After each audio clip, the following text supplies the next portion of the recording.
good morning. Thank you both for joining us. If we can start with you, Professor Dickman, because I think it's fascinating that you'll be coming in to defend this. It's a very emotive subject. A lot of our viewers will be up in arms about the idea that you're going to defend trophy hunting. But there is method behind what you're suggesting, isn't there? I think it's really important to say that I'm not defending trophy hunting, I'm defending evidence-based conservation here. And it's really important to differentiate in this bill. Is this a moral issue? And I don't think it can be a moral issue, because if it was a moral bill, then it would be about banning trophy hunting here in the UK. And we export tens of thousands of trophies from here in the UK. So if it's not about morality and ethics of killing wild animals, it must be about conservation, in which case... Just explain that, because I'm not sure everybody really clocks that, what we export from the UK. Just give us some examples. So we export thousands and thousands of red deer, for example, obviously... On their heads of red deer? So stags hunted in Scotland is a classic example. We obviously kill millions of pheasants in recreational hunting. So sport hunting is OK, apparently, in the UK, but this bill will prohibit not the export, which, interesting, has been dropped from the previous legislation, but just the import. So it's saying that we can do it in the UK, but others can't do it elsewhere. And that's hypocritical, but also risks undermining conservation activities across huge areas. So I think it's really important to notice that this is a revenue stream that actually supports more wild habitat than national parks. And what conservationists, hundreds of conservationists, are calling for is not the blanket ban that's going to be proposed today, but a nuanced, smart ban which says we should tackle the harmful trophy hunting, and it can have harms, things like this canned hunting of a tiger, that should be banned, but we should enable an exemption for when there is proven conservation benefit. And people keep saying there must be a better way, and I agree, I would love to see a better way. I hate trophy hunting, but there is no current better way being proposed to do that. Jennifer?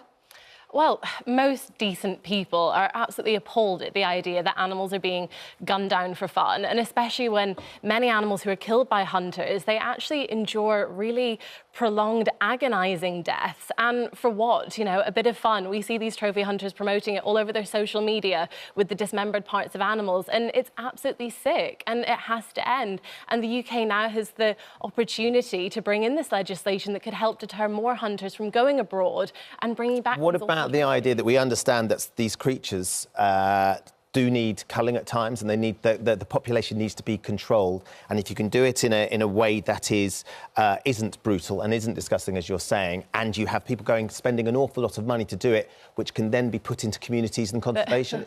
Well, that's the thing. If these hunters actually cared about protecting nature, then they would use the thousands of pounds that they spend on travel, on accommodation, on weapons, on licenses, and they would direct that, you know, to the animals who need this protection.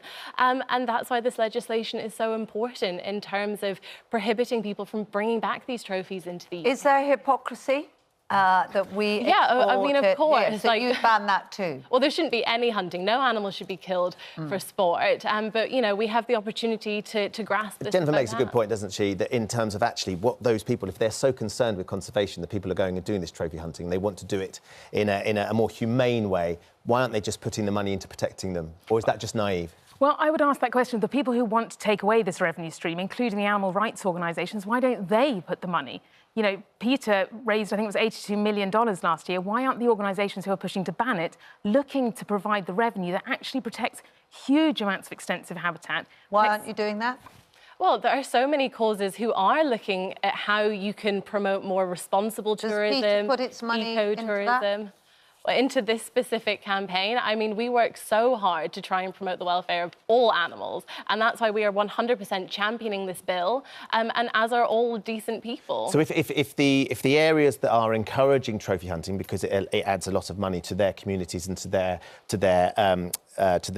welfare of those animals, if they got that money from PETA, then they wouldn't allow the trophy hunters to come. I think that's the point that you're saying, isn't it? I mean, that seems like an interesting sort of idea isn't it? I mean, I think the hunters have all this revenue, and they have the opportunity to still give this to the communities that they claim to care about. We can't pretend here that there's some philanthropic ulterior motive as to why they're going over. We're moving on from that. We're saying that, you know, if there are some people that do want to do this, it's quite complicated in law to start dictating morals. PETA has a belief, if it's raised the amount of money, I don't know whether it has, that you've just said, why doesn't it look into investing in those communities to the very definition of conservation is protecting animals and natural areas from the damaging effects of human activities. What is more damaging than encouraging people to go out and kill more animals?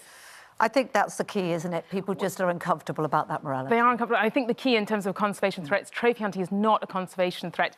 It's the majority species. It's not driving any species to extinction. What is driving species to extinction is habitat loss. And to undermine revenue from huge areas of wildlife with nothing else on the table is going to be damaging for wildlife and for people. OK, we're going to have to leave it there. But Jennifer, thank you very much. And Professor Amy Dickman, good to have your thoughts too. Thank you.